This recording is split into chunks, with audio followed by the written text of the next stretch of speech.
নমস্কাৰ এই মুহূৰ্তত আহি পৰিছে ৰাজ্যখনৰ বাবে ৰাতিপুৱাৰ কেইবাটাও বিগ ব্ৰেকিং নিউজ। আজি 17 ছেপ্টেম্বৰ। অসমৰ লগতে ভাৰতৰ বিভিন্ন প্ৰান্তৰ পৰা এনে ধৰণৰ খবৰসমূহ নিতৌ চাবৰ কাৰণে চেনেলটো সাবস্ক্ৰাইব কৰি ভিডিঅ'টোত এটা লাইক কৰি দিব।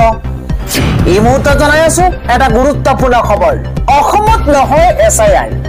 অসমত প্ৰাসংগিকতা নাই বুলি ঘোষণা কৰিছে মুখ্যমন্ত্ৰী হিমন্ত বিশ্ব শৰ্মাই। অসমত SIRৰ কোনো প্ৰাসংগিকতা নাই।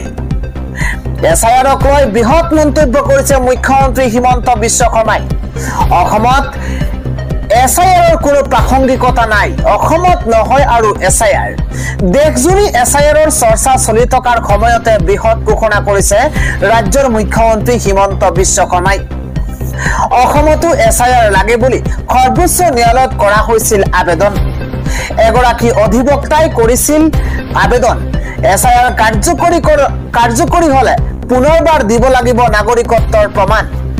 লাখ লাখ লোকৰ নাম কৰ্তন হ'ব ভোটাৰ তালিকাৰ পৰা। অসমত নহয় SIR। পৰৱৰ্তী খবৰটো হৈছে অসমত অনা অসমীয়াৰ দপদপনি নচলিব।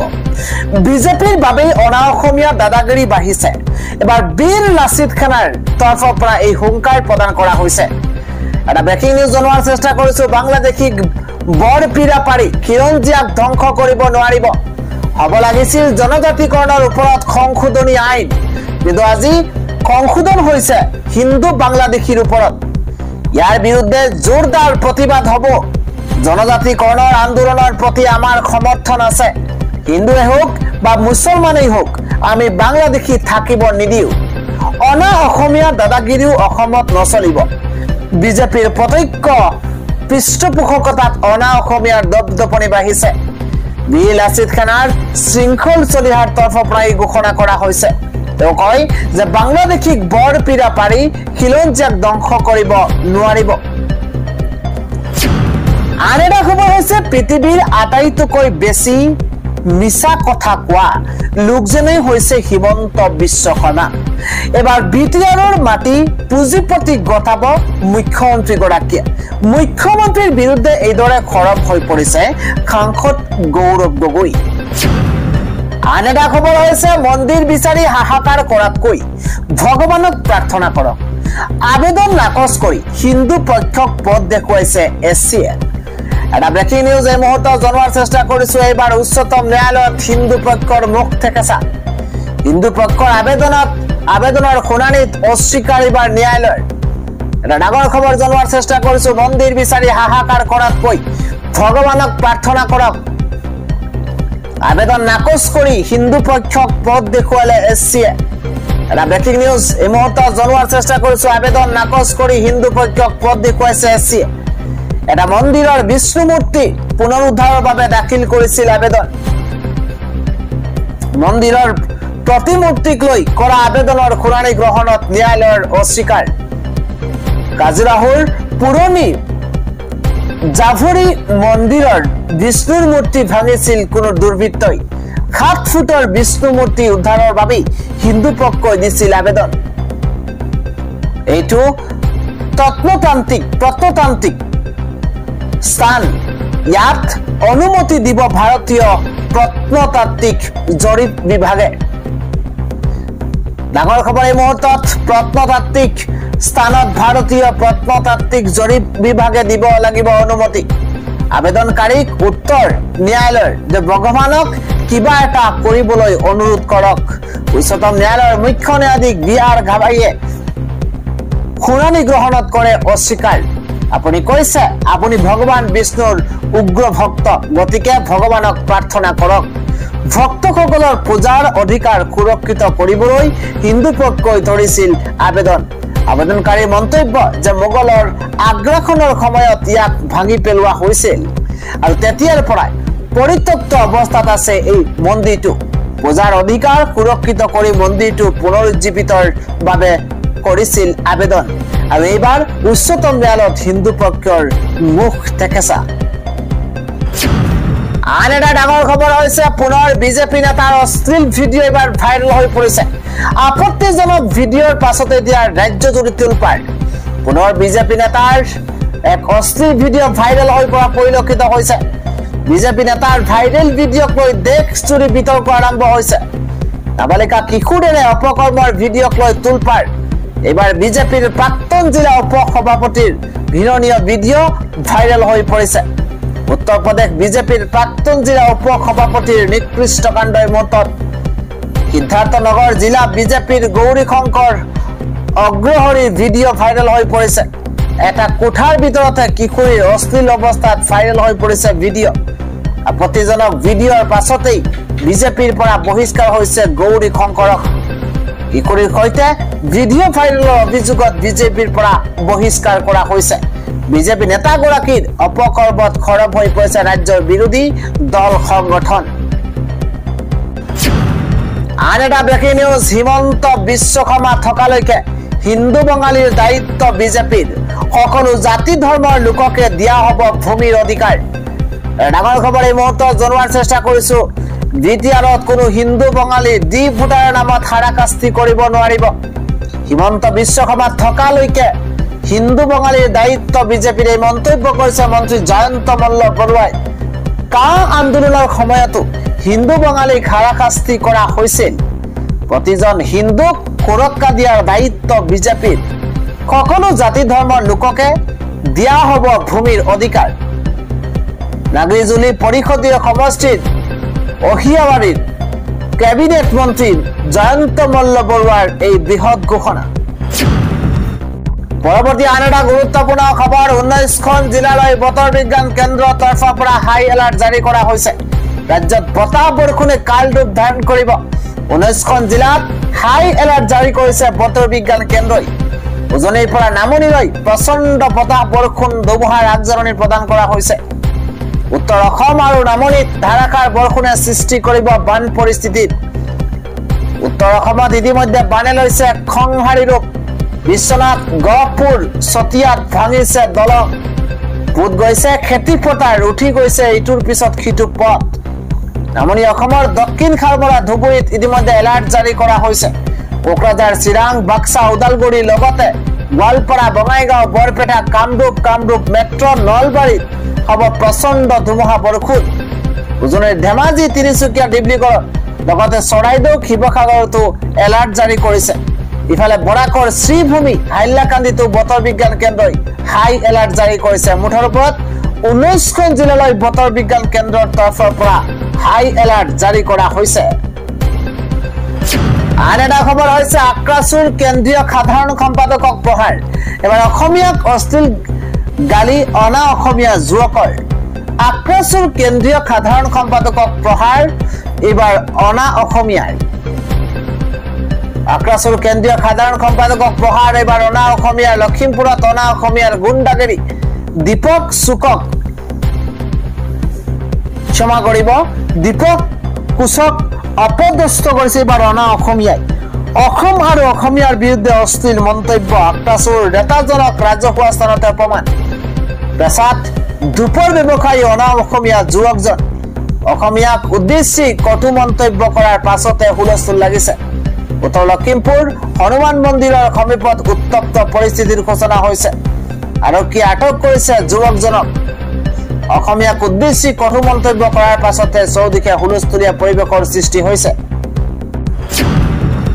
আন এটা ডাঙৰ খবৰ ৰাজ্যজুৰি লাট মণ্ডলৰ বিৰুদ্ধে অভিযান ঘোষণা এবাৰ ঘোষণা কৰিছে ৰাজ্যৰ মুখ্যমন্ত্ৰী হিমন্ত বিশ্ব শৰ্মাই ৰাজ্যজুৰি লাট মণ্ডলৰ বিৰুদ্ধে অভিযান ঘোষণা এটাও লাট মণ্ডল এই অভিযানৰ পৰা খাৰি যাব নোৱাৰিব নুপুৰ কাণ্ডৰ পাছতেই লাট মণ্ডলৰ বিৰুদ্ধে কঠোৰ হৈ পৰিছে মুখ্যমন্ত্ৰী হিমন্ত বিশ্ব শৰ্মা দুৰ্নীতিগ্ৰস্ত লাট মণ্ডলৰ বিৰুদ্ধে জিলাই জিলাই চলিব অভিযান চাকৰিৰ পৰা বৰ্খাস্তই নহয় লোৱা হ'ব কঠোৰ আইনী ব্যৱস্থা সিএম ভিজিলেন্সে চলাব সৰ্বাত্মক অভিযান এই মুহূৰ্তত এটা বিগ ব্ৰেকিং নিউজ মাটিৰ দালালৰ উৎপাত বাঢ়িছে ৰাজ্যত মুকলি হৈছে কেইবাটা অভিযোগৰ নম্বৰ হোৱাটছএপ নম্বৰ মুহূৰ্তত মুকলি কৰা হৈছে 6026901243 আন এটা নম্বৰ হৈছে 180034536767 আন এটা নম্বৰ হৈছে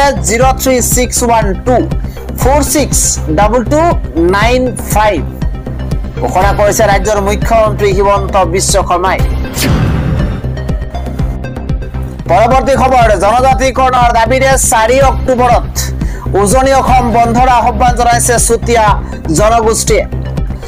দীৰ্ঘদিন ধৰি জনজাতিকৰণৰ দাবী জনাই অহাৰ সত্ত্বেও ৰাজ্যৰ 6 জনগোষ্ঠীক জনজাতিৰ মৰ্যাদা দি নিজৰ প্ৰতিশ্ৰুতি পূৰ কৰা নাই চৰকাৰে, আৰু যাৰ বাবে এতিয়া ক্ষোভিত হৈ পৰিছে জনগোষ্ঠীসমূহ। চুতীয়া জনগোষ্ঠীৰ লোকসকলে অভিযোগ উত্থাপন কৰিছে যে তেওঁলোকৰ লগতে চৰকাৰে আন 5টা জনগোষ্ঠীক ভুৱা প্ৰতিশ্ৰুতি দিছে। এটা বিবৃতিত তেওঁলোকে অভিযোগ কৰে যে বিজেপি, কেন্দ্ৰ আৰু ৰাজ্য চৰকাৰে তেওঁলোকক ভুৱা আশা আৰু প্ৰতিশ্ৰুতিৰে প্ৰতাৰণা কৰিছে। 2014 চনত প্ৰধানমন্ত্ৰী নৰেন্দ্ৰ মোদীয়ে অসমত ক্ষমতালৈ অহাৰ 100 দিনৰ ভিতৰত 6টা জনগোষ্ঠীক অনুসূচিত জনজাতিৰ মৰ্যাদা দিয়াৰ প্ৰতিশ্ৰুতি দিছিল।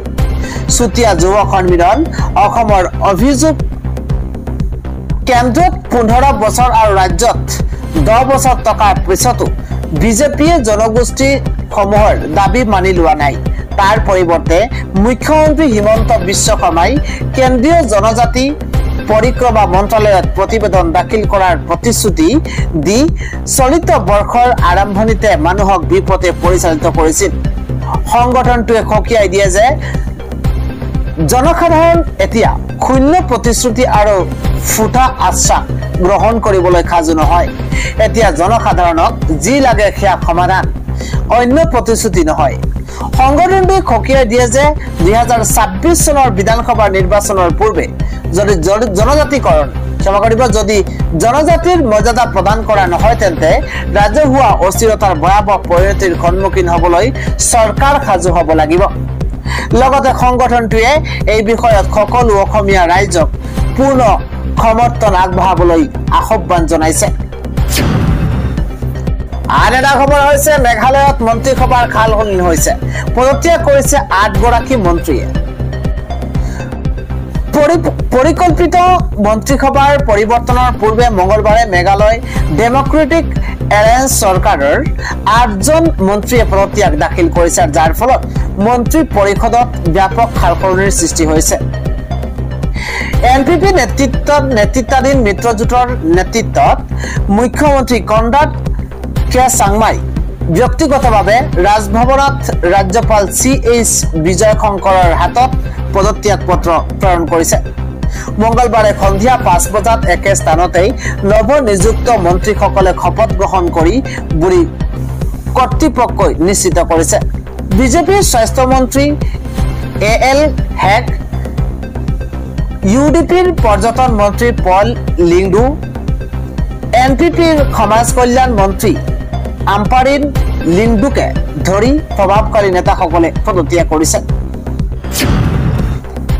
আন এটা গুৰুত্বপূৰ্ণ খবৰ, বাংলাদেশীৰ পৰা নাইজেৰিয়ালৈ 16,000 বিদেশীক ভাৰতৰ পৰা বিতাড়িত কৰাৰ প্ৰস্তুতি চলাইছে কেন্দ্ৰই। আন্তঃৰাষ্ট্ৰীয় ড্ৰাগছ গ্যাঙৰ বিৰুদ্ধে কেন্দ্ৰীয় চৰকাৰৰ এক ডাঙৰ পদক্ষেপ। ড্ৰাগছ সম্পৰ্কীয় অপৰাধত জড়িত 16,000 বিদেশীক বিতৰণৰ প্ৰস্তুতি আৰম্ভ কৰিছে গৃহ মন্ত্ৰালয়ে।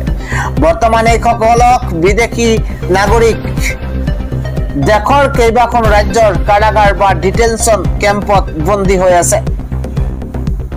নাগৰিক কণ্ট্ৰল ব্যুৰো চমুকৈ NCB প্ৰতিবেদনত পৰিপ্ৰেক্ষিতত এই পদক্ষেপ গ্ৰহণ কৰা বুলি গৃহ মন্ত্ৰালয়ে জনাইছে, যাৰ লক্ষ্য দেশৰ ড্ৰাগছ গ্যাং নেটৱৰ্ক ভাঙি ড্ৰাগছ ফ্ৰী ইণ্ডিয়াৰ অভিযানক আৰু অধিক শক্তিশালী কৰা। কেন্দ্ৰীয় বিষয়াসকলে জনাইছে যে এই 16,000 অপৰাধী ড্ৰাগছ সৰবৰাহ, পৰিবহণ সম্পৰ্কীয় বিভিন্ন অপৰাধৰ সৈতে জড়িত। ইয়াৰে অধিকাংশ অপৰাধী Bangladesh, Philippines, Myanmar, Malaysia, Ghana আৰু নাইজেৰিয়াৰ বাসিন্দা। NCBৰ প্ৰতিবেদন অনুসৰি এই অপৰাধীসকলে সংগঠিত নেটৱৰ্কৰ জৰিয়তে ভাৰতৰ মাটিত এক বিশাল ড্ৰাগছ ট্ৰেনজিট হাব গঢ়ি তোলাৰ পৰিকল্পনা কৰিছিল। জানিব পৰা অনুসৰি এই অপৰাধীসকলৰ বিশদ তালিকা NCBয়ে গৃহ মন্ত্ৰালয়লৈ প্ৰেৰণ কৰিছে। দেশৰ নতুন অনুপ্ৰৱেশ আইনৰ জৰিয়তে চৰকাৰে নিজ নিজ দেশলৈ পঠিয়াব অপৰাধীক। এই পদক্ষেপে এফালে দেশৰ ড্ৰাগছ গেঙৰ শিকলি ভাঙি পেলাব আৰু আনফালে ভাৰতত অবৈধভাৱে প্ৰৱেশ কৰি অপৰাধ সংঘটিত কৰা কোনো লোকক চৰকাৰে সহ্য নকৰে বুলি বাৰ্তা প্ৰেৰণ কৰিব। কেন্দ্ৰীয় সংস্থাটোৰ মতে যোৱা কেইবছৰমানৰ পৰা দেশত ড্ৰাগছ সৰবৰাহৰ লগত বিদেশী নাগৰিকৰ জড়িততা যথেষ্ট বৃদ্ধি পাইছে। এই ঘটনা বৃহৎ চহৰ আৰু উপকূলীয় ৰাজ্যত বেছিকৈ দেখা গৈছে আৰু যাৰ বাবে চৰকাৰে এই অপৰাধীসকলক বিতাড়িত কৰাৰ পদক্ষেপত গুৰুত্ব আৰোপ কৰিছে। উল্লেখযোগ্য যে শেহতীয়াকৈ চৰকাৰে দেশত ড্ৰাগছৰ বিৰুদ্ধে শূন্য সহনশীলতা নীতি গ্ৰহণ কৰিছে। ইয়াৰ বাবে এন্টি নাৰ্কটিক্স টাস্ক ফোৰ্সৰ দ্বিতীয়খন বৈঠকত গৃহমন্ত্ৰী অমিত শাহে ৰাজ্য আৰু কেন্দ্ৰীয় শাসিত অঞ্চলৰ মুখ্যমন্ত্ৰী আৰু আৰক্ষী বিষয়াসকলক ড্ৰাগছ সৰবৰাহক ৰাষ্ট্ৰীয় নিৰাপত্তাৰ প্ৰতি ভাবুকি হিচাপে চাবলৈ নিৰ্দেশ দিছে আৰু ইয়াৰ বিৰুদ্ধে উপযুক্ত ব্যৱস্থা গ্ৰহণ কৰিব লাগে। পৰৱৰ্তী সময়ত হৈছে জনজাতিকৰণৰ দাবীৰে 22 ছেপ্টেম্বৰত সমদলেৰে ৰাজপথ কঁপাব 50,000 মটকে। অনুসূচিত জনজাতিৰ মৰ্যাদাৰ দাবীত এক শক্তিশালী বাৰ্তা প্ৰেৰণ কৰাৰ লক্ষ্যৰে অহা 22 ছেপ্টেম্বৰত অসমৰ তিনিচুকীয়া জিলাৰ ডিকমৰ পৰা লাহুৱাললৈ মটক জনগোষ্ঠীয় 30খনতকৈও অধিক গাঁৱৰ প্ৰায় 15,000 লোকে একেলগে সমদল উলিয়াব। অনুসূচিত জনজাতিৰ স্বীকৃতিৰ দাবীত মৰাণ জনগোষ্ঠীৰ ব্যাপক পদযাত্ৰাৰ পিছত এতিয়া মটক জনগোষ্ঠীয়ে প্ৰতিবাদৰ বাবে সাজু হৈ পৰিছে। প্ৰতিবাদৰ বাবে এতিয়া সাজু হৈছে বিভিন্ন মটক সংগঠনৰ নেতা আৰু সদস্য। মটক লোকসকলে কয় যে যোৱা 15 বছৰ চৰকাৰে আমাৰ অধিকাৰ প্ৰদান নকৰি আমাক প্ৰতাৰণা কৰি আহিছে। বিজেপি চৰকাৰে ক্ষমতালৈ অহাৰ 6 মাহৰ ভিতৰত আমাক জনজাতিকৰণৰ স্বীকৃতি প্ৰদান কৰাৰ প্ৰতিশ্ৰুতি দিছিল, কিন্তু নিৰ্বাচনৰ পিছত তেওঁলোকৰ সকলো প্ৰতিশ্ৰুতি অসাৰ হৈ গৈছে। লগতে কয় যে কেৱল মটক জনগোষ্ঠীয়ে নহয়, চৰকাৰে জনজাতীয় স্বীকৃতি বিচৰা আন 6 জনগোষ্ঠীকো প্ৰতাৰণা কৰিছে।